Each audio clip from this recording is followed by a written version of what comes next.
जय हिंद साथियों, कैसे हैं आप सभी। उम्मीद है आप सभी लोग बहुत ही बेहतर होंगे। आप सभी की तैयारियां भी बहुत ही अच्छे से चल रही होगी। आज जिनका भी असिस्टेंट प्रोफेसर का एग्ज़ाम था, उन्होंने बहुत ही अच्छे से पेपर को सॉल्व किया होगा, बहुत ही अच्छे से पेपर को टैकल किया होगा। उम्मीद है आपके रिजल्ट भी आपके अनुसार ही आएंगे। जैसे आपने परिश्रम किया होगा उसी अनुरूप आपको परिणाम भी देखने को मिलेगा।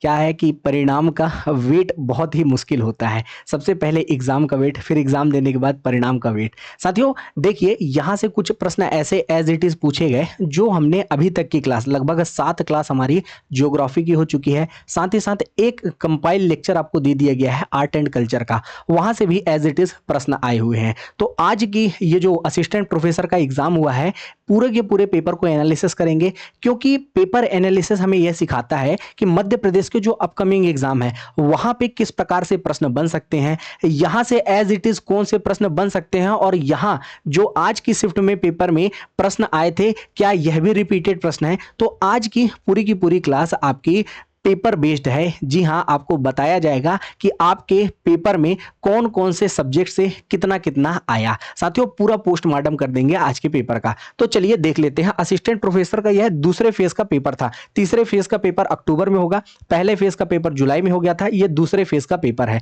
साथियों बहुत सारे सब्जेक्टिव भी जो विषय आपको देखने को मिलते हैं। मैं सब्जेक्टिव विषय की बात नहीं कर रहा हूं, केवल और केवल पेपर 1 की हम बात करेंगे, जिसमें मध्य प्रदेश और साथ ही साथ आईसीटी आपको देखने को मिलता है। यहां आपको 50 प्रश्न देखने को मिलेंगे, आईसीटी और मध्य प्रदेश दोनों के कंबाइंड रूप से। तो चलिए देखते हैं कंबाइंड में कौन कौन से प्रश्न पूछे गए।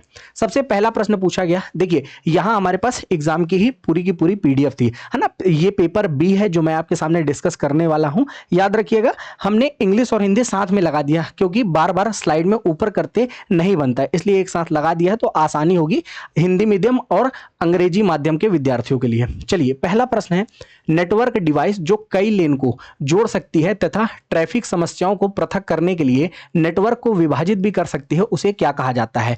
तो देखिए ये सभी साथियों जोड़ने की डिवाइसेस आपको देखने को मिलती है, चाहे गेटवे की बात की जाए, चाहे हब की, चाहे नेटवर्क इंटरफेस कार्ड की या ब्रिज की। तो यहां सही उत्तर आपको ब्रिज देखने को मिलेगा, सेतु देखने को मिल जाएगा।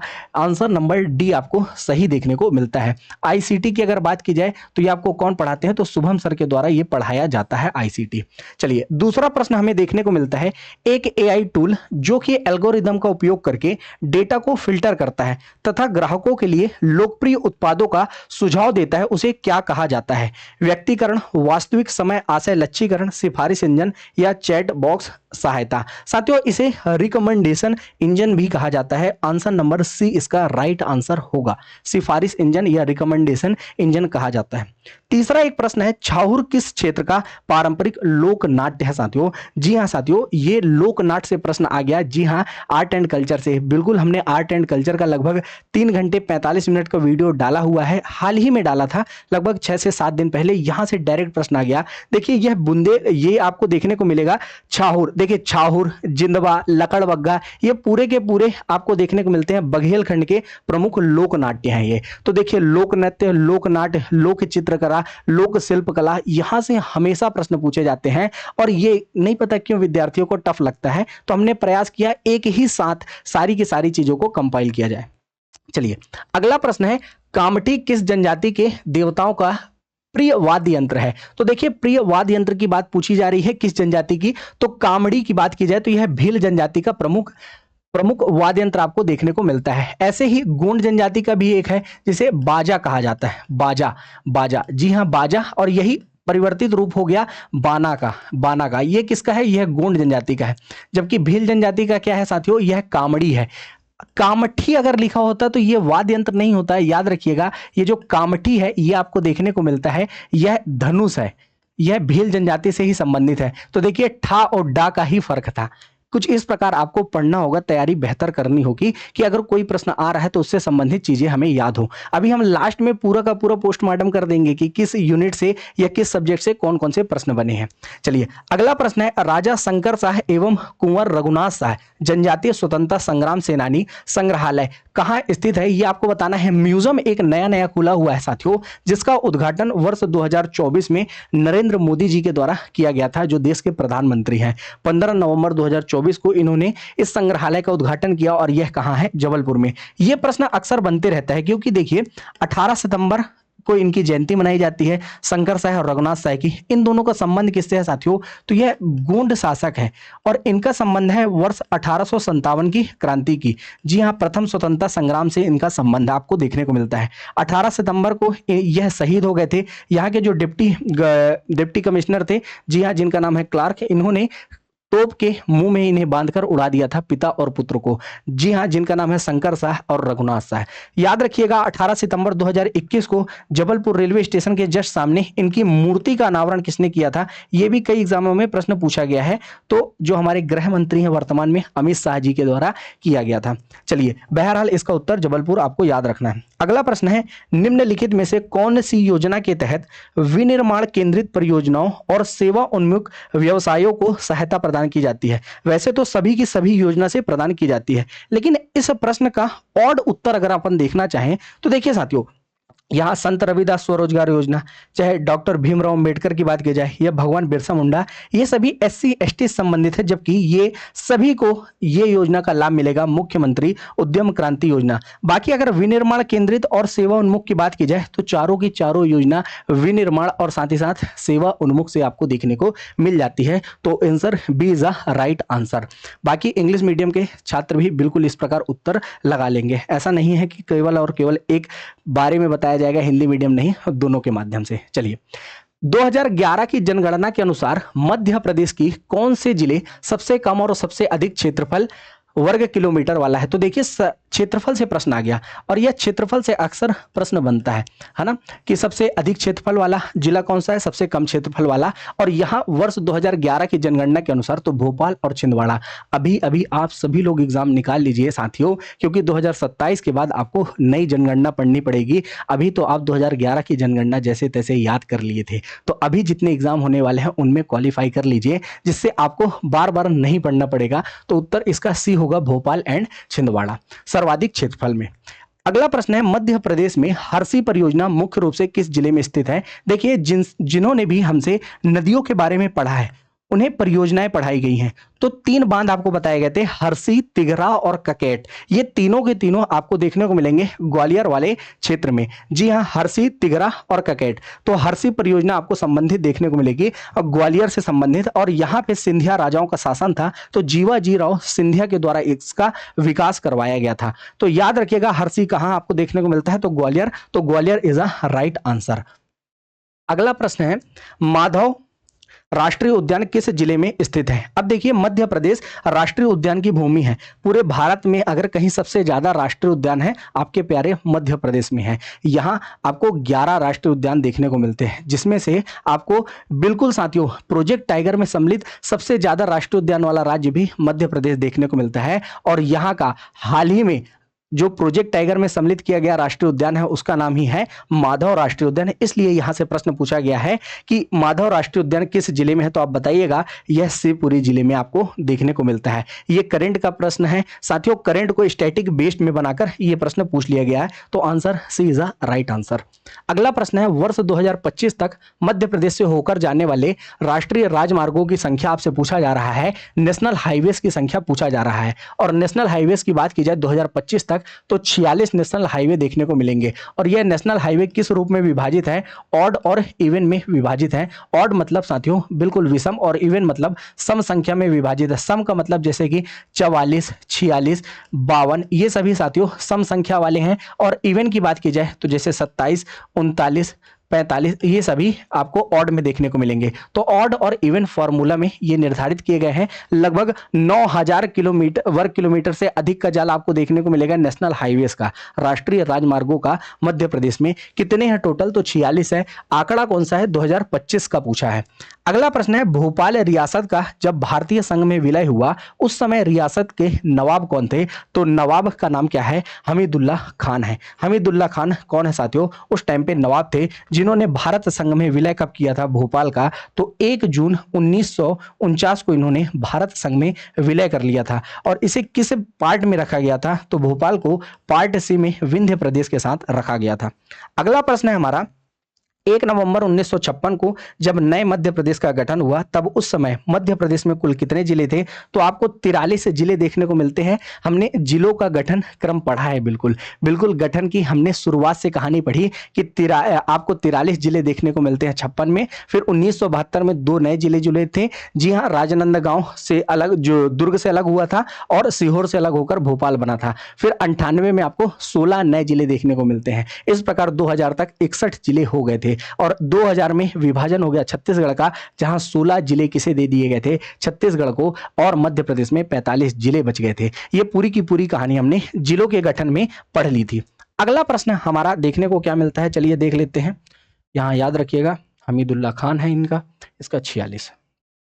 अगला प्रश्न है, मध्य प्रदेश लोकायुक्त के बारे में निम्नलिखित में से कौन सा कथन सही है? यह प्रश्न थोड़ा डिफिकल्ट है, इसलिए क्योंकि जिस विद्यार्थी को याद होगी पूरी डेट वही सही लगा पाएगा, क्योंकि यहां पे मार्च 1982 में इसके गठन की बात की गई है, जबकि मार्च में इसका गठन नहीं बल्कि फरवरी में गठन किया गया था। तो बिल्कुल बेसिक सी बात थी, मतलब पहला आपका इसमें गलत देखने को मिलेगा, बाकी सभी के सभी सही है। मतलब 2, 3 और 4 में बिल्कुल सही उत्तर देखने को मिल जाता है।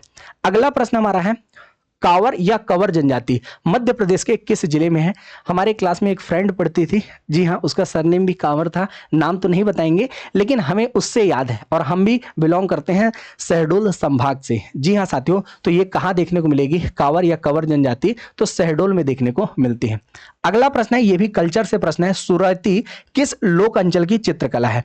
तो देखिए, आपको बताया गया था सिरौती, नौरता, मूर्ते, जी हाँ, ये सभी के सभी आपको बताए गए थे पूरी की पूरी लोक चित्रकला। जैसे मालवा में हमने देखा था मांडना, चित्रावण, फिर जिरौती, थापा, ईरत, पगल्या, कांचली भरना, ये सब निमाड़ में हमने देखा था।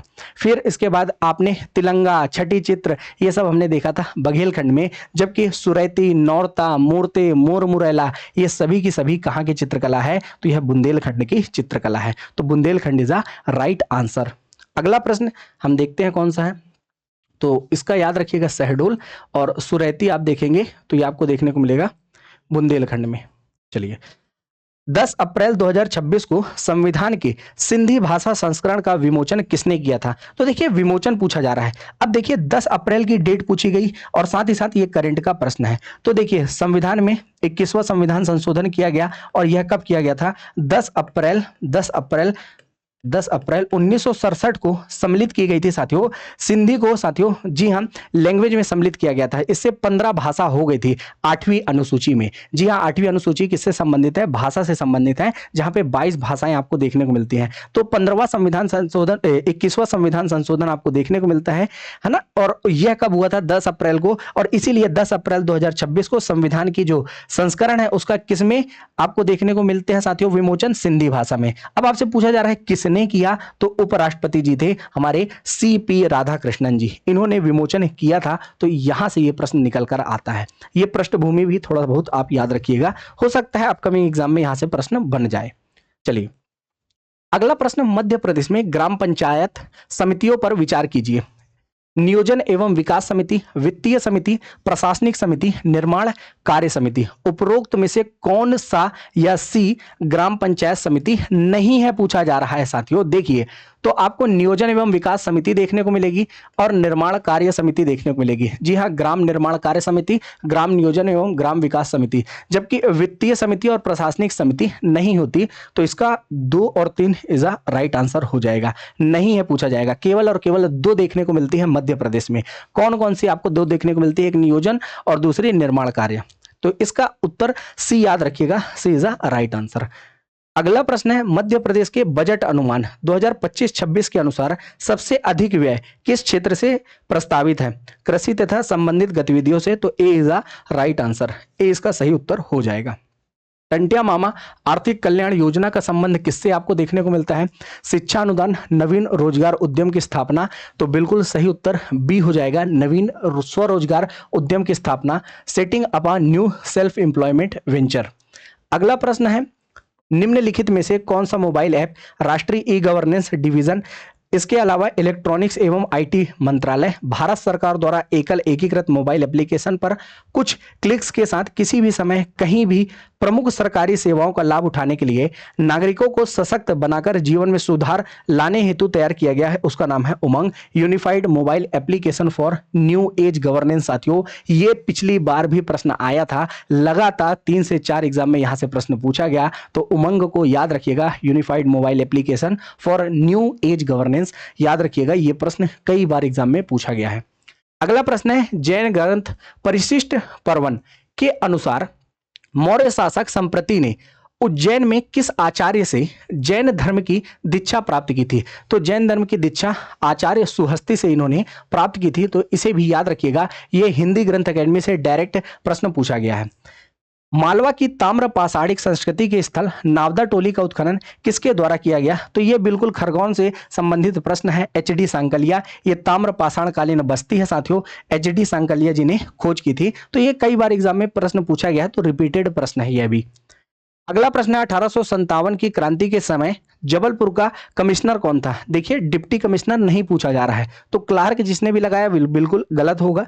डब्ल्यू.सी. एर्स्किन या अरसाइकन? जी हाँ, आ भी देखने को मिलता है और यहाँ पे ए दिया है, तो कोई दिक्कत नहीं है, तो एर्स्किन आपको देखने को मिलेगा जो यहाँ पे कमिश्नर था, जबकि क्लार्क आपको डिप्टी कमिश्नर देखने को मिलता है तात्कालिक समय में, जिसने शंकर शाह और रघुनाथ शाह को तोप के मुंह में बांधकर उड़ा दिया था। तो याद रखिएगा, यहां से 2 प्रश्न देखने को मिलेगा 1857 की क्रांति से।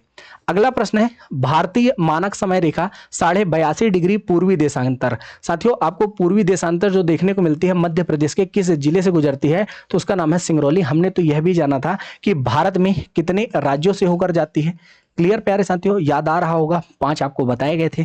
क्लियर, तो इसका उत्तर क्या देखने को मिलेगा? सिंगरौली।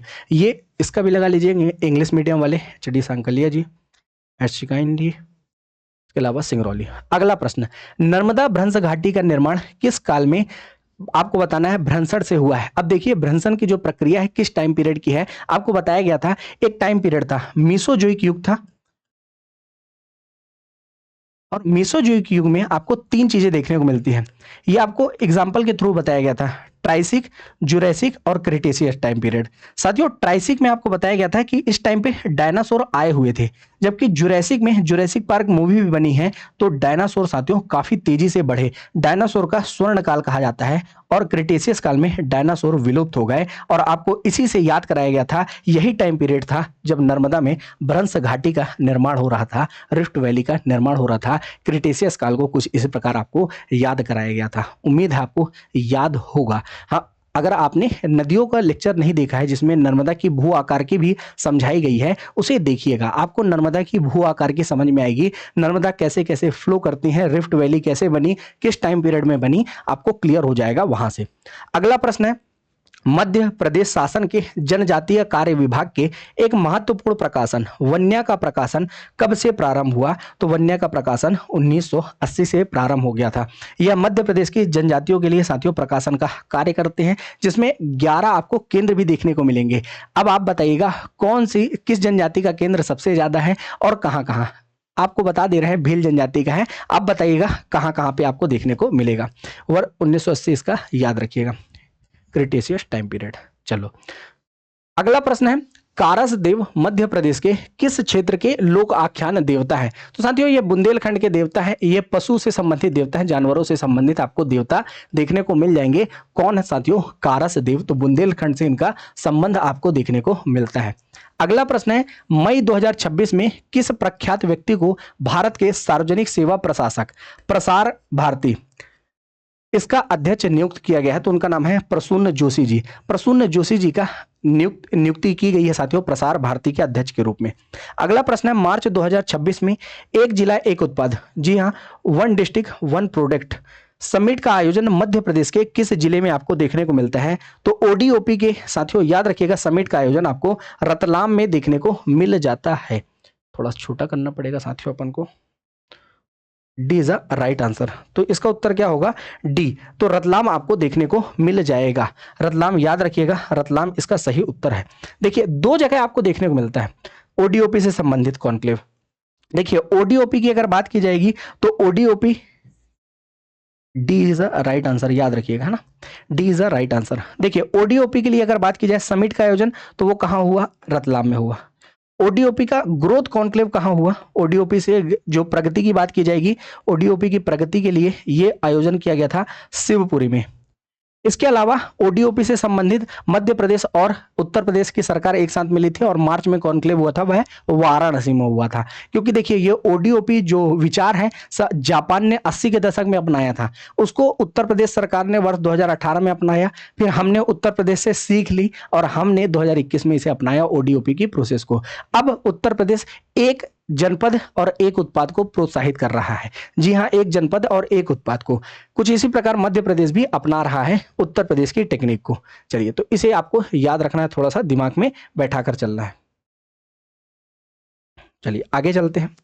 तो Ratlam is a right answer कि ओडीओपी समिट का आयोजन कहाँ हुआ था, तो रतलाम में हुआ था। अगला प्रश्न है, निम्नलिखित में से कौन सा ऐतिहासिक एवं लेन देन संबंधी दोनों प्रकार के डेटा को ये क्या करता है, संग्रहित करता है। तो उत्तर बताइए क्या होगा। तो उत्तर आपको देखने को मिलेगा डेटा वेयर हाउस कहा जाता है इसे। क्या उत्तर आएगा, डेटा वेयर हाउस इसका राइट आंसर आपको देखने को मिल जाएगा। अगला प्रश्न, किस चंदेल नरेश ने खजुराहो में जिन्नाथ मंदिर का निर्माण करवाया था। तो पार्श्वनाथ, जिन्नाथ, शांतिनाथ, ये सभी आपको जैन मंदिर देखने को मिलेंगे। अगर जिन्नाथ मंदिर की बात की जाए तो ये इसका निर्माण धंगदेव ने करवाया था। जी हाँ, यही वो धंगदेव हैं जिन्होंने प्रयाग में 100 वर्षों में क्या ले ली थी, जल समाधि ले ली थी। यही वो धंगदेव है। ठीक है, चंदेलों के एक महान शासक हैं। अब देखिए चंदेलों की मंदिर निर्माण की कला से हमेशा प्रश्न बनते हैं, और यह मंदिर निर्माण से क्यों प्रश्न बनते हैं, क्योंकि 1986 में इसे वर्ल्ड हेरिटेज साइट में सम्मिलित कर लिया गया। और वर्ल्ड हेरिटेज साइट की दो लिस्ट आती है साथियों, एक तो साथियों स्थायी सूची आती है और एक आती है अस्थायी सूची।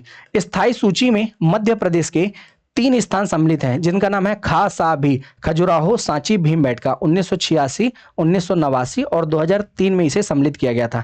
ट्रिक क्या है हमारी, खासाभी, खजुराहो, सांची और भीमबेटका, जिसमें से खजुराहो से हमेशा प्रश्न पूछा जाता है। जिन्नानाथ, ये जो मंदिर के बारे में पूछा गया है, यहाँ पे याद रखिएगा खजुराहो में 3 समूह के मंदिर हैं, एक पश्चिमी समूह, एक पूर्वी समूह और एक दक्षिणी समूह। उत्तरी समूह के मंदिर देखने को नहीं मिलते।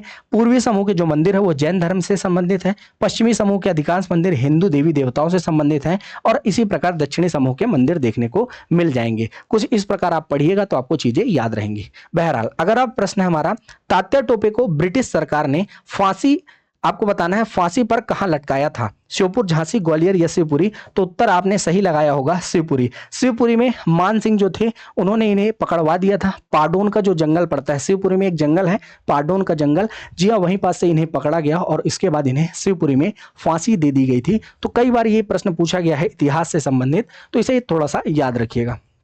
चलिए अगला प्रश्न है, वर्ष 2011 की जनगणना के अनुसार मध्य प्रदेश के किस जिले में सर्वाधिक लिंगा अनुपात आपको देखने को मिल जाता है, हाईएस्ट सेक्स रेशियो देखने को मिलता है। मतलब प्रति आपको 1000 में, हाँ 1000 पुरुषों में कितनी महिलाएं देखने को मिलती है, यही लिंगानुपात बताता है, सेक्स रेशियो बताता है। तो सर्वाधिक लिंगानुपात वाला जो जिला है उसका नाम है बालाघाट।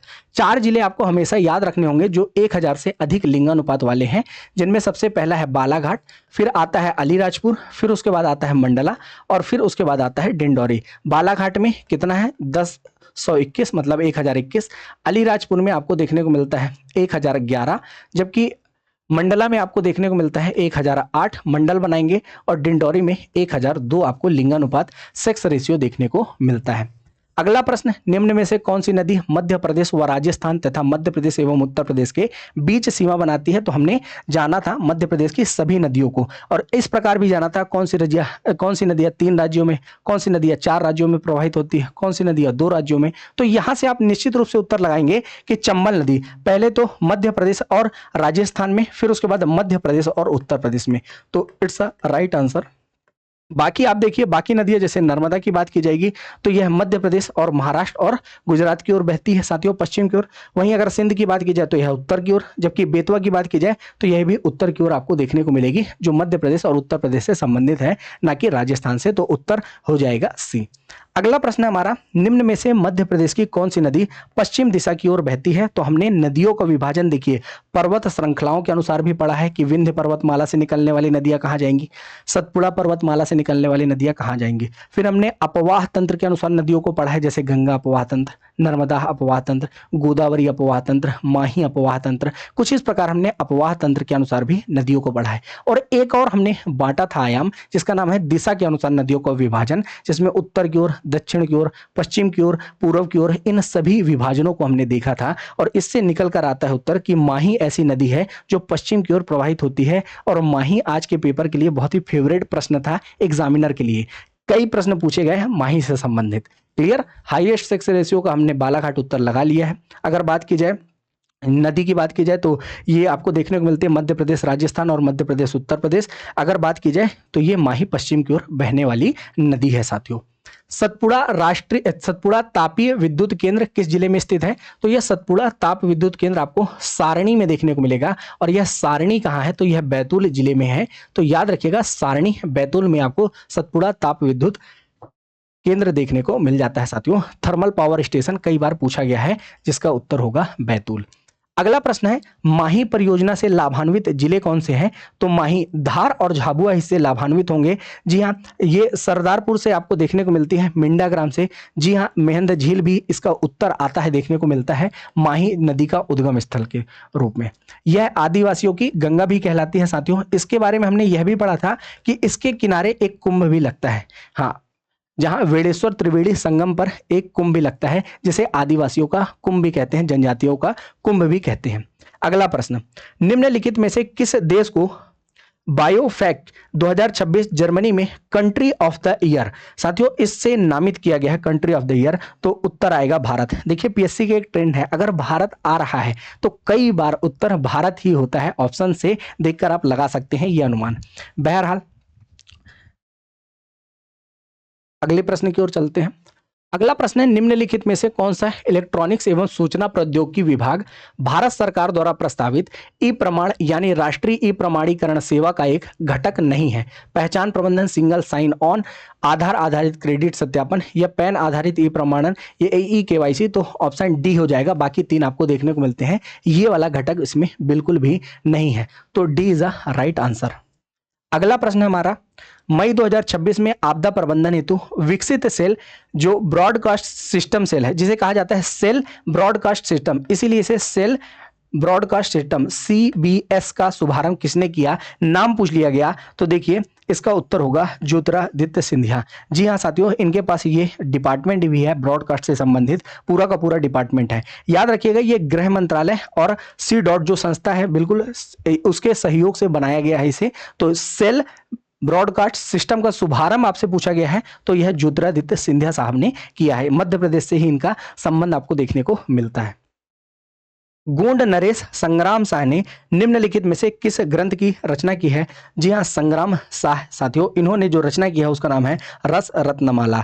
जबकि हृदय कौतुक की जो रचनाकार है वह हृदय शाह है ना, जो गोंड शासक ही हैं। तो देखिए, गोंड शासकों से प्रश्न आपको कैसे देखने को मिले? एक तो गोंड शासक से आपको प्रश्न देखने को मिल गया, संग्राम शाह से डायरेक्ट, एक शंकर शाह और रघुनाथ शाह से देखने को मिला। तो गोंड जनजाति मध्य प्रदेश की दूसरी सबसे बड़ी जनजाति है और इससे प्रश्न देखने को मिला। भील जनजाति मध्य प्रदेश की सबसे बड़ी जनजाति है, इसलिए भील से भी प्रश्न आपको देखने को मिला। और ऐसे ही हर एक एग्जाम में प्रश्न बनते हैं, कोई डिफरेंस आपको देखने को नहीं मिलता। अगला प्रश्न, मध्य प्रदेश के किस स्वतंत्रता संग्राम सेनानी ने जंगल सत्याग्रह के लिए मोतीलाल नेहरू से अनुमति प्राप्त की थी? तो उनका नाम क्या है साथियों? द्वारका प्रसाद मिश्र है। जी हाँ, DP मिश्रा जी ने अनुमति प्राप्त की थी। और यह मोतीलाल नेहरू जी कौन है साथियों? तात्कालिक समय में वरिष्ठ नेता आपको देखने को मिलते हैं कांग्रेस के। जी हाँ, नेहरू जी के पिताजी, जी हाँ, मोतीलाल नेहरू आपको देखने को मिल जाते हैं। और इन्होंने ही साथियों सहमति दी थी, अनुमति इन्होंने ही दी थी कि आप जंगल सत्याग्रह करिए। किन्हें? द्वारका प्रसाद मिश्र जी को, DP मिश्रा जी को याद रखिएगा। DP मिश्रा का नाम यहाँ पे याद रखने की इसलिए जरूरत है क्योंकि ये तात्कालिक समय के बाद देखिएगा, जब मध्य प्रदेश का गठन होगा उसके बाद ये आपको CM भी बनते हुए देखने को मिलेंगे, ठीक है। और इंदिरा गांधी के चाणक्य की इन्हें संज्ञा दी जाती है, द्वारका प्रसाद मिश्र को। इसलिए इसलिए बहुत ही महत्वपूर्ण व्यक्ति हैं द्वारका प्रसाद मिश्र जी। अगला प्रश्न है, निम्नलिखित युग्मों पर विचार करना है। अनुच्छेद 153 राज्यों के राज्यपाल, बिल्कुल सही। 155 राज्यपाल की पदावधि, बिल्कुल नहीं। 157 राज्यपाल के पद के लिए शर्तें, बिल्कुल नहीं। 159 राज्यपाल द्वारा शपथ या प्रतिज्ञा, बिल्कुल सही। मतलब 1 और 4 बिल्कुल सही। क्या पूछा जा रहा है? युग्म सही सुमेलित है, केवल और केवल 2 युग्म सुमेलित है। इसके लिए एक ट्रिक है, आप भी याद कर सकते हैं, हमें तो इसी प्रकार याद है, रकोनी कायो सस। तो देखिए 152 में तो परिभाषा है राज्य की, तो 153 में राज्यपाल, राज्यों के लिए राज्यपाल, फिर कार्यकाल आपको देखने को मिलेगा, फिर नियुक्ति देखने को मिलेगी 55 में, 56 में आपको कार्यकाल, ये कोटा है राज्यपाल का, ठीक है। फिर योग्यता 57 में, फिर 58 में शर्तें और 59 में शपथ। कुछ इस प्रकार हमने याद किया था, एक लगा लीजिएगा ना, 153, 54, 55, 56, 57, 58, 59। क्लियर? तो इस प्रकार हमें भी याद है, आप भी याद कर सकते हैं। 153 में राज्यों के राज्यपाल और 159 में शपथ या प्रतिज्ञा आपको देखने को मिल जाती है।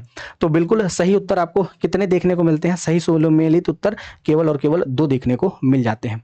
चलिए अगले प्रश्न की ओर। मध्य प्रदेश गोवंश प्रतिषेध अधिनियम 2004 के प्रावधानों के अंतर्गत पशुपालन विभाग के सचिव को पशु चिकित्सा अधिकारी नियुक्त करने का अधिकार है। इसमें सही विकल्प पूछा जा रहा है, नहीं है। जबकि पशु चिकित्सा अधिकारी का अर्थ है ऐसा व्यक्ति जिसे अधिनियम की धारा 3 की तहत पशु चिकित्सा अधिकारी के रूप में नियुक्त किया जाता है, बिल्कुल सही। तो दूसरा उत्तर बिल्कुल सही है, कथन 1 गलत है किंतु 2 बिल्कुल सही है। तो answer D is a right answer. देखिए गौवंश, गौ रक्षा संवर्धन वंश मनाया था हमने 2024 को, इसलिए वहां से प्रश्न देखने को मिलता है। फिर उद्योग वर्ष मनाया 25 में, फिर 26 में मना रहे हैं हम कृषि वर्ष के रूप में। तो ये वर्ष भी याद रखिएगा, और वर्ष से संबंधित भी आपको प्रश्न देखने को मिलेंगे अपकमिंग एग्जाम में। पंचायत जो पेशा एक्ट है साथियों, पंचायत अधिनियम जो अनुसूचित क्षेत्रों का विस्तार है, पंचायत एक्सटेंशन एक्ट वाला है, 1996 के अंतर्गत ग्राम सभा के बारे में निम्नलिखित में से कौन सा कथन सही आपको बताना है। कौन सा कथन सही देखने को मिलता है? उन्हें मद्य निषेध लागू करने की शक्ति है, उनके पास लघु वन उत्पादों का स्वामित्व का अधिकार है, उन्हें ग्राम स्तरीय कर लगाने की शक्ति है, उन्हें ग्राम बाजारों के प्रबंधन की शक्ति आपको देखने को मिलती है। तो याद रखिएगा, उन्हें कर लगाने की बिल्कुल शक्ति प्राप्त नहीं है। तो 1, 2 और 4, 1, 2 और 4 इज अ राइट आंसर। तो उत्तर नंबर 2 हो जाएगा साथियों, ऑप्शन नंबर डी आपको देखने को मिल जाएगा। तो इसे याद रखिएगा, option number B is a right answer. जबकि इसका आपको कौन सा उत्तर देखने को मिला था? एक गलत था, दूसरा सही था। अगला प्रश्न है, मध्य प्रदेश में धरती आबा जनजातीय ग्राम उत्कर्ष अभियान कब से प्रारंभ हुआ देखने को मिलता है साथियों? तो याद रखिएगा 2 अक्टूबर 2024 से प्रारंभ हुआ था ये अभियान। तो इसे याद रखिएगा, क्योंकि कंटिन्यूस में टर्म दे दी गई 22, 23, 24 ऐसे पीएससी का बिल्कुल रहा है। जैसे आपने देखा लोकायुक्त वाला जो प्रश्न है, उसमें मार्च की जगह, फरवरी की जगह उन्होंने मार्च दे दिया था। तो कुछ इस प्रकार डेट में कंफ्यूज किया जाता है। 2 अक्टूबर 2024। अगला प्रश्न, मध्य प्रदेश के 2025-26 में 27% पूंजीगत परिव्यय में वृद्धि प्रस्तावित की गई है, यह दर्शाती है। तो देखिए, जब भी कभी पूंजीगत व्यय होगा साथियों, कैपिटल एक्सपेंडिचर होगा, तो याद रखिएगा उससे क्रिएशन ऑफ एसेट्स होगा साथियों, जिसमें अवसंरचनात्मक आपको बढ़ोतरी देखने को मिलेगी, इंफ्रास्ट्रक्चर डेवलप होते हुए देखने को मिलेंगे जब भी पूंजीगत व्यय किया जाएगा साथियों। तो इसमें याद रखिएगा संपत्ति का सृजन होता है। जनजातीय योद्धा जो ढिल्लन शाह है साथियों, उन्हीं का नाम दलन शाह लग दिया गया है साथियों। ढिल्लन शाह ही है ये, नरसिंहगढ़ वाले, नरसिंहपुर वाले, जिन्हें अंग्रेजों ने सागर में फांसी दे दी थी। इनका संबंध किस जनजाति से? तो गोंड जनजाति से देखने को मिलता है। हमने ट्राइब की क्लास कंप्लीट की है ना, जिन्हें भी पढ़ना हुआ है ऐप में जाकर पढ़ सकते हैं, बहुत ही सस्ता सा कोर्स है, जिन्हें अगर तैयारी करना है तो बाकी कोई दिक्कत नहीं है। वहां हमने बहुत विस्तार से ट्राइब्स को पढ़ा है। ये जनजातीय व्यक्तित्व से संबंधित प्रश्न है, जिसमें हमने जनजातीय व्यक्तित्व को राजनीति के आधार पर साथियों, स्वतंत्रता संग्राम के अनुसार, जनजातियों के अनुसार, इसी प्रकार हमने विभिन्न क्षेत्रों में उन्हें वर्गीकृत किया है और उन्हें याद करने का प्रयास किया है। बहरहाल, पातालकोट जो छिंदवाड़ा में है, कौन सी जनजाति का निवास स्थान आपको देखने को मिलता है? तो मध्य प्रदेश की 3 विशेष रूप से पिछड़ी जनजाति हैं, जिनका नाम है बैभाष, ट्रिक से याद कर सकते हैं आप, जिसमें बैगा, भारिया और सहरिया है। बैगा, भारिया और सहरिया को पीवीटीजीएस में सम्मिलित किया गया है, पर्टिकुलरली वल्नरेबल ट्राइबल ग्रुप्स में साथियों। और यह पीवीटीजीएस में सम्मिलित मध्य प्रदेश की 3 जनजातियां हैं, और उनमें से एक है भारिया, जिनका निवास स्थान आपको पातालकोट में देखने को मिलता है, छिंदवाड़ा जिले में, है ना। तामिया विकास खंड लगता है वहां पे। और यह जो क्षेत्र है साथियों, ऐसा देखने में लगता है कि यह घोड़े की नाल की आकृति का है ना, घोड़े की नाल की आकृति का है ये वाला क्षेत्र, तो यहाँ पे निवास करती है हमारी भारिया जनजाति। ये डायरेक्ट इकोनॉमिक सर्वे से प्रश्न है, 23-24 के बारे में पूछा जा रहा है, मतलब कि यह साथियों याद रखिएगा 2024 में आया था इकोनॉमिक सर्वे। अभी जो 2025 में जो आता है साथियों उसे क्या, जो ये 2025 में आया था, 2026 में जो आया होगा वह कैसा होगा 2024-25 का डाटा, एक साल पहले का डाटा आपको देखने को मिलता है। तो ये एक साल पहले का जस्ट पूछा गया था, तो जिन्होंने दिमाग लगाया होगा उनका बिल्कुल सही उत्तर होगा। देखिए कुल खाद्यान्न सबसे ज्यादा होगा तो 60,773 टन। अगर गेहूं की बात की जाए तो गेहूं सबसे ज्यादा 32,896। अगर इसके बात की जाए तो गेहूं के बाद आपको धान ही देखने को मिलता है, मतलब चावल, तो 14,229। और मक्का की बात की जाए अगर तो आपको देखने को मिलेगा 4,933। तो देखिए पहले का आपको देखने को मिला दूसरा, दूसरे का आपको देखने को मिला चौथा, तीसरे का देखने को मिला पहला और चौथे का देखने को मिला तीसरा। तो 2 4 1 3, 2 4 1 3, तो B is a right answer. इस प्रकार आपने पूरे के पूरे प्रश्नों को सॉल्व कर लिया है, पूरे के पूरे प्रश्नों को जान लिया है। क्लियर? तो इंग्लिश मीडियम के जो भी छात्र हैं वह भी बिल्कुल उत्तर सही सही लगा लेंगे। इसका गोंड जनजाति आपको देखने को मिलती है। तो ये हमारे पूरे के पूरे 50 प्रश्न हो गए हैं, जिसमें आपने समझ लिया कि आपको जो भी आपने पढ़ा है बिल्कुल इस प्रकार से पढ़िए कि आपको हमेशा याद रहे। ऐसा नहीं कि थोड़ा देर पढ़ा फिर थोड़ी देर के लिए याद किया फिर भूल गया, ऐसा नहीं। ऐसा पढ़िए कि जीवन भर याद रहे। अपनी पढ़ाई को इस प्रकार करिए। अगर हम बात करें कि किस यूनिट से या किस प्रकार का पैटर्न रहा एग्जामिनर का पूछने का, तो चलिए आपको यह भी बता देते हैं कि कहां से कितने प्रश्न आए हैं। सबसे ज्यादा जो प्रश्न पूछे गए आज की शिफ्ट में असिस्टेंट प्रोफेसर के एग्जाम में, आपको पता है वह सब्जेक्ट कौन सा है?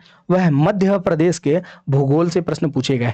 मध्य प्रदेश का जो भूगोल है यहां से आपको सर्वाधिक प्रश्न देखने को मिले, लगभग 12 प्रश्न यहां से देखने को मिले। अभी पूरे के पूरे आपको 12 बताते हैं कौन कौन से। कितने प्रश्न साथियों? 12 प्रश्न देखने को मिले आपको एमपी जियोग्राफी से।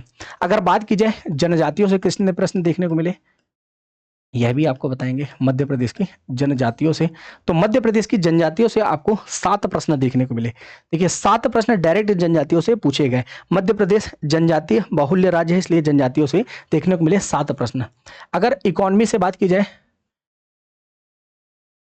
एमपी इकोनॉमी से, तो यहां से 8 प्रश्न आपको देखने को मिले। हमने करेंट वाले प्रश्न भी इसी में ऐड कर दिए हैं साथियों। क्लियर? अगर बात की जाए हिस्ट्री से, हिस्ट्री से आपको 6 प्रश्न देखने को मिलते हैं। हिस्ट्री से कितने प्रश्न पूछे गए? 6 प्रश्न पूछे गए आज के पेपर में। तो देखिए 12 भूगोल से, 7 जनजाति से, इकोनॉमी से 8, हिस्ट्री से आपको 6 देखने को मिलते हैं। पॉलिटी और आर्ट एंड कल्चर से भी 4-4 देखने को मिलते हैं। तो इसमें आप लिख सकते हैं art and culture, art and culture, यहां से आपको 4 प्रश्न देखने को मिलते हैं। इसके अलावा आपको पॉलिटी से 4 प्रश्न देखने को मिले हैं। ये सब आज की शिफ्ट का मूल्यांकन है। क्लियर?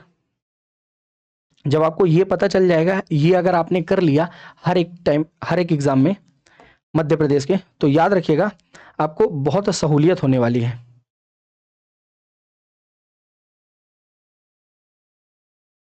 बहुत ही सहूलियत होने वाली है। 1 मिनट, खुल रहा है, खुल गया, बस 1 मिनट साथियों। तो देखिए भूगोल से 12, जनजातियों से 7, इकोनॉमी से 8, हिस्ट्री से 6, आर्ट एंड कल्चर से 4 और पॉलिटी से आपको 4 देखने को मिले। इसके अलावा कंप्यूटर से 5 और करंट से 4। करंट से कितने प्रश्न देखने को मिलते हैं आज के पेपर में? 4 देखने को मिलते हैं करंट से 4। और अगर अंत में बात कर ली जाए, ये बार बार हो रहा है, कोई दिक्कत नहीं, 1 मिनट बस लगेगा।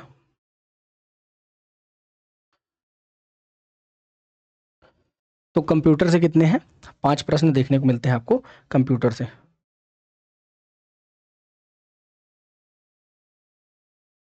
कंप्यूटर से आपको 5 प्रश्न देखने को मिलते हैं। देखिए भूगोल में आपको कौन कौन से प्रश्न देखने को मिले? बहुत ही सरल सरल प्रश्न देखने को मिले हैं भूगोल के। देखिए आपको देखने को मिला इसमें 2011 की जनगणना। 2011 की जनगणना से एक तो आपको क्षेत्रफल देखने को मिला और एक प्रश्न आपको क्षेत्रफल से देखने को मिला है, और साथ ही साथ एक प्रश्न आपको लिंगानुपात से देखने को मिला है, सेक्स रेशियो से देखने को मिला है। तो कितने प्रश्न हो गए 2011 की जनगणना से? 2 प्रश्न आपको एज इट इज देखने को मिल गए हैं। इसके बाद अगर बात की जाए तो आपको तीसरा प्रश्न देखने को मिला था एक हरसी बांध वाला, बताइए मिला था कि नहीं। फिर इसके बाद अगर बात की जाए तो माही नदी से संबंधित आपको कितने प्रश्न देखने को मिले, 2 प्रश्न देखने को मिले माही नदी से संबंधित। एक तो किस ओर माही नदी फ्लो करती है, और दूसरा प्रश्न आपको देखने को मिला था कि माही नदी की परियोजना वह किस जिले से आपको संबंधित देखने को मिल जाती है। अगर बात की जाए तो एक प्रश्न देखने को मिला था माधव राष्ट्रीय उद्यान से, माधव राष्ट्रीय उद्यान से, और यह कितने नंबर हो जाएगा, 6 नंबर हो जाएगा साथियों, ये हो जाएगा 6 नंबर, ये 6 नंबर का प्रश्न हो गया। अगर 7वें प्रश्न की बात की जाए तो आपको 82.5 डिग्री जो पूर्वी देशांतर है, 82.5 डिग्री जो पूर्वी देशांतर है, यहाँ से प्रश्न पूछा गया था किस जिले से होकर, तो आपको याद आ रहा होगा सिंगरौली से, इसका आंसर हमने बताया है। अगर इसके बाद की जाए बात की जाए तो एक नर्मदा घाटी से आपको प्रश्न देखने को मिला जिसका उत्तर क्रिटेशियस था, और एक चंबल नदी से संबंधित जिसमें राजस्थान और उत्तर प्रदेश से सीमा आपको देखने को मिलती है। इस प्रकार प्रश्न देखने को मिला। इसके बाद साथियों सतपुड़ा ताप विद्युत केंद्र से प्रश्न देखने को मिला, सतपुड़ा ताप विद्युत केंद्र से, सतपुड़ा ताप विद्युत केंद्र से एक प्रश्न देखने को मिला, बताइए मिला कि नहीं मिला, सतपुड़ा ताप विद्युत केंद्र से। इसके बाद हमने मध्य प्रदेश के गठन से संबंधित भी चीजें देखी थी कि गठन से संबंधित आपको कितने जिले देखने को मिलते हैं गठन के समय। तो इस प्रकार 2 3 4 5 6 7 8 9 10 11, एक प्रश्न और कौन सा, माधव राष्ट्रीय उद्यान हो गया है हमारा, हरसी भी हो गया, मध्य, हाँ एक प्रश्न था नेशनल हाईवे से रिलेटेड, बताइए नेशनल हाईवे कितने हैं मध्य प्रदेश में, यहां से। तो देखिए आपको वेटेज कैसे देखने को मिल रहा है, वेटेज सबसे ज्यादा किसका है, तो मध्य प्रदेश का जो भूगोल है इसका वेटेज सबसे ज्यादा देखने को मिल रहा है। मतलब हमें बहुत ही अच्छे से भूगोल करना होगा, जिसमें हमने अभी तक भूगोल की क्लास में बहुत सारी चीजें ऑलरेडी कंप्लीट कर ली है। अभी भौतिक विभाजन पढ़ लिया है ना, मध्य प्रदेश की नदियों को पढ़ लिया है, मध्य प्रदेश के गठन को समझ लिया है, पढ़ लिया है, मध्य प्रदेश के जो जिले हैं साथियों उन्हें भी हमने पढ़ लिया है, मध्य प्रदेश की राजधानी, राजकीय पशु पक्षी वृक्ष, इन सबको भी जो बेसिक इंफॉर्मेशन है, मध्य प्रदेश की राजधानियां कौन कौन सी हैं, इन सबको हमने पढ़ लिया है। चलिए जनजातियों की अगर हम बात करें तो हमारा एक पर्सनल कोर्स भी है, हाँ लेकिन यहां अगर बात की जाए तो कौन कौन से प्रश्न पूछे गए, तो देखिए एक भील जनजाति से प्रश्न था डायरेक्ट, वो कामड़ी वाला है ना, वाद्य यंत्र से। फिर अगर बात की जाए तो गोंड जनजाति से भी डायरेक्ट प्रश्न पूछा गया, बताइए गोंड जनजाति से डायरेक्ट आपको प्रश्न देखने को मिलता है, और गोंड जनजाति से तो डायरेक्ट 2 प्रश्न देखने को मिलते हैं। एक तो शंकर शाह वाला प्रश्न देखने को मिला, शंकर शाह रघुनाथ शाह वाला, जिनमें है ना उन्हें संग्रहालय का बात की गई थी, और इसके बाद आपको देखने को मिलता है संग्राम शाह, और एक और प्रश्न देखने को मिलता है साथियों ढिल्लन शाह। तो 3 प्रश्न गोंड जनजाति से आपको देखने को मिल गए। तो इस प्रकार आपको तैयारी करनी है कि चीजें आप बिल्कुल स्पष्टता है याद रखें, बताइए याद हो जाएगा। तो यहां से आपको 3 प्रश्न देखने को मिले। फिर चौथे प्रश्न की अगर बात की जाए 3 1 4, ये 5वां होगा। 5वां प्रश्न कौन सा देखने को मिला, एक वन्य प्रकाशन का प्रश्न था, बताइए था कि नहीं, 1980 वाला। 6वां आपको एक देखने को मिला वन्य प्रकाशन हो गया। फिर भारिया जनजाति से भी एक प्रश्न देखने को मिला, विशेष पिछड़ी जनजाति जो आपको बताई गई थी, और एक प्रश्न आपको देखने को और मिला है कंवर जनजाति से। तो एज इट इज आपको ये प्रश्न देखने को मिले हैं, और वो तो हम ऐड ही नहीं कर रहे हैं टंटा मावा वाला जो योजना से प्रश्न था। तो ये 7 प्रश्न देखिए, भील जनजाति से एक, कामठी वाला, गोंड जनजाति से एक तो था डायरेक्ट पूछा गया था साथियों, है ना, संग्रहालय का उद्घाटन कहाँ किया गया, एक संग्राम शाह और एक ढिल्लन शाह, है ना, जिसका नाम क्या था साथियों, हाँ जिसका नाम दलन शाह दिया गया था। अगर बात की जाए वन्य प्रकाशन, फिर भारिया जनजाति और कंवर जनजाति, इस प्रकार आपको 7 प्रश्न देखने को मिले। अगर बात की जाए 8 प्रश्न जो इकोनॉमी से हैं, तो इकोनॉमिक सर्वे से, आर्थिक सर्वेक्षण से डायरेक्ट प्रश्न देखने को मिले हैं आपको, है ना, इकोनॉमिक सर्वे से डायरेक्ट प्रश्न देखने को मिला है 3 से 4 प्रश्न। इसकी बात की जाए तो अगर बात की जाए तो यहाँ आपको ओडीओपी भी देखने को मिला है, ओडीओपी जिसका उत्तर आपको रतलाम देखने को मिलता है, बताइए देखा है कि नहीं देखा आपने। फिर आपको यहाँ योजनाओं से भी प्रश्न देखने को मिले हैं, योजनाओं से, और इसके अलावा एक प्रश्न आपको उत्पादन वाला भी देखने को मिला है, प्रोडक्शन वाला। कुछ इस प्रकार आपको लगभग 8 प्रश्न देखने को मिले हैं जो डायरेक्ट इकोनॉमी से है ना, योजनाओं से भी है। हिस्ट्री की बात की जाए, अब हिस्ट्री से कौन कौन से प्रश्न देखने को मिले, तो 1857 की क्रांति वाला डायरेक्ट प्रश्न आपसे पूछ लिया गया कि 1857 की क्रांति में कमिश्नर कौन थे, क्लियर, ये वाला आपको डायरेक्ट प्रश्न देखने को मिला। फिर एक आपको तात्या टोपे वाला देखने को मिला, तात्या टोपे वाला आपको प्रश्न देखने को मिल गया। फिर आपको एक जंगल सत्याग्रह का प्रश्न देखने को मिला, बताइए मिला कि नहीं मिला। 1930 वाला जो जंगल सत्याग्रह आपको मध्य प्रदेश में देखने को मिलता है वो आपको देखने को मिला है। फिर एक जैन ग्रंथ वाला वो प्रश्न था, जैन ग्रंथ वाला, परिशिष्ट पर्वन वाला। फिर अगर बात की जाए जैन ग्रंथ के अलावा 1857 की क्रांति, तात्या टोपे, जंगल सत्याग्रह। फिर भोपाल वाला प्रश्न आपको देखने को मिला, हमीदुल्ला खान वाला, भारत संघ में विलय किया गया था हमीदुल्ला खान वाला। और एक प्रश्न आपको देखने को मिला था नावदा टोली वाला, एचडी संकलिया वाला। तो इस प्रकार आपको 6 प्रश्न देखने को मिले एज इट इज, जो प्रश्न पूछे गए हिस्ट्री से। तो कोई डिफिकल्ट प्रश्न नहीं थे, जो कि आपको पूरे के पूरे आपसे प्रश्न बन सकते थे। अगर आर्ट एंड कल्चर की बात की जाए तो ये आपने देखा था, एक छाहूर की बात की गई है, छाहूर का प्रश्न पूछा गया। फिर उसके बाद एक देवता जो वहां बुंदेलखंड के देवता हैं उनके बारे में पूछा गया, कारण देवता, कारस देवता, इसके जो पशुओं के देवता हैं। अगर बात की जाए तो सुरैती, ये भी बुंदेलखंड से संबंधित है। छाहूर आपने देख लिया। एक और प्रश्न पूछा गया था आर्ट एंड कल्चर से, और उस प्रश्न का क्या नाम है, हाँ, जिन्ननाथ मंदिर। ये आर्ट एंड कल्चर या हिस्ट्री, आप दोनों में से किसी में भी लिख सकते हैं। जिन्ननाथ मंदिर से जो प्रश्न पूछा गया था, धंग के द्वारा निर्मित है। फिर उसके बाद अगर बात की जाए पॉलिटी में, तो राज्यपाल से डायरेक्ट प्रश्न पूछ लिया गया, मतलब राज्यपाल से संबंधित आर्टिकल आपको याद करना है मध्य प्रदेश के सभी एग्जामों के लिए। तो राज्यपाल से प्रश्न पूछा जाता है एग्जाम में, हमेशा पूछा गया है, तो राज्यपाल को याद कर लीजिएगा अगर आपसे नहीं बनता तो। अगर बात की जाए तो एक प्रश्न आया था पेशा से, और पेशा के बाद अगर बात की जाए पेशा से, और फिर ग्राम पंचायत की समितियों से आया था। तो ग्राम पंचायत या स्थानीय स्वशासन की अगर बात की जाए, वहां से प्रश्न बनते हैं। ग्राम पंचायत एक समिति से प्रश्न पूछा गया था। पेशा एक्ट भी हो गया। इस प्रकार आपको यहाँ से 3 प्रश्न देखने को मिले। और एक और प्रश्न साथियों देखने को मिलता है पॉलिटी से, हाँ, लोकायुक्त वाला, लोकायुक्त वाला, जिसमें पहला गलत था, जिसमें मार्च दे दिया गया था, जबकि फरवरी में आपको गठन देखने को मिलता है 82 में। अगर बात की जाए तो प्रसून जोशी जो अध्यक्षता है वो बात की गई है, प्रसून जोशी की। अगर बात की जाए तो यहाँ पे जो जर्मनी में अवार्ड मिला, वो अवार्ड की बात की जाए तो मध्य भारत को अवार्ड मिला है, यहाँ से प्रश्न पूछा गया डायरेक्ट। और जो योजनाएं हैं, जो करंट अफेयर का डाटा है, वो साथियों याद रखिएगा, इकोनॉमी में भी हमने उसे लिख लिया है, तो बिल्कुल उसे परेशान होने की जरूरत नहीं है। फिर उसके बाद सेल ब्रॉडकास्ट सिस्टम, जिसमें ज्योतिरादित्य सिंधिया जी ने उद्घाटन किया है, ये भी हाल ही का प्रश्न है, ये करंट का प्रश्न है। ये मध्य प्रदेश ही नहीं, भारत के हर एग्जाम के लिए बहुत ही महत्वपूर्ण है, CBS है ना, सेल ब्रॉडकास्ट सिस्टम वाला। फिर सिंधी भाषा वाला भी, ये भी भारत के किसी भी एग्जाम में अगर आप बैठ रहे हैं तो ये सबके लिए इंपॉर्टेंट है, सिंधी भाषा वाला प्रश्न, संविधान वाला। अगर बात की जाए कंप्यूटर की, तो एक एल्गोरिदम भाषा वाला प्रश्न था, AI वाला। फिर एक प्रश्न था Umang, unified mobile application for new age governance, ये आपको देखने को मिलता है। फिर उसके बाद एक स्विच वाला प्रश्न था, ब्रिज वाला प्रश्न था, सेतु वाला प्रश्न आपको देखने को मिलता है, जिसमें डिवाइसेस जुड़ी रहती हैं। और एक प्रश्न आपको देखने को मिलता है साथियों यहीं पे कंप्यूटर से संबंधित, एक ई गवर्नेंस आपने देख लिया। हाँ, फिर एक ई प्रमाणीकरण वाला था, हाँ, ई प्रमाणीकरण वाला था, और डेटा रिकमेंडेशन वाला था, डेटा सिफारिश वाला था, एक डेटा रिफरेंसिंग वाला, ठीक है, और ये ई प्रमाणीकरण वाला था। इस प्रकार से आपको ये पूरा पैटर्न देखने को मिलता है। 5 4 9 4 13 4 17 17 6 23 23 और 8 31 और 7 31 और 7 38 और 38 12 50, कुछ इस प्रकार से आपको 50 प्रश्न देखने को मिलते हैं। इस प्रकार आप बांटिएगा खुद से भी, जो भी आपको देखने को मिलता है, हाल ही में एग्जाम हुए हैं, क्योंकि इस प्रकार अगर आपने बांट लिया मतलब आपकी तैयारी बहुत ही अच्छे से चल रही है। और अगर आपने बांटना सीख लिया तो आपको पता चलेगा कि वेटेज कहाँ से पूछा जा रहा है, एग्जाम का वेटेज क्या है, आपको पढ़ना कितना है। और अगर पढ़ आप ऐसे रहे हैं तो यकीन मानिए आपकी तैयारी भी बहुत ही सुदृढ़ तरीके से हो रही है। तो कुछ इस प्रकार से पैटर्न रहा है एग्जाम में, कुछ इस प्रकार से प्रश्न पूछे गए जो आज पेपर हुआ असिस्टेंट प्रोफेसर का 2 अगस्त को। तो उम्मीद है ये पूरा का पूरा सेशन आपको पसंद आया होगा।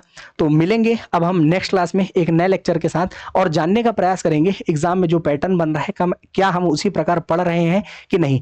आज के पेपर को देखकर ये समझ में आया कि हमारी तैयारी सही दिशा में चल रही है। आपको जो पढ़ाया जा रहा है, चाहे कल्चर की क्लास हो, चाहे मध्य प्रदेश में जियोग्राफी की क्लास हो, पूरे प्रश्न हमारे पढ़ाए हुए से आ रहे हैं। हमारा प्रयास रहेगा जो प्रश्न नहीं भी आ रहे हैं, हमसे नहीं हो पा रहे हैं सॉल्व, उसे हम किस प्रकार टैकल कर सकते हैं, क्या हमने जितना डाटा पढ़ा है वह सफिशिएंट है कि नहीं, उसे किस प्रकार यूटिलाइज करना है, हम उसे पढ़ने का प्रयास करेंगे, समझने का प्रयास करेंगे। तो तब तक के लिए अपना और अपनों का ख्याल रखिएगा। जय हिंद, जय भारत।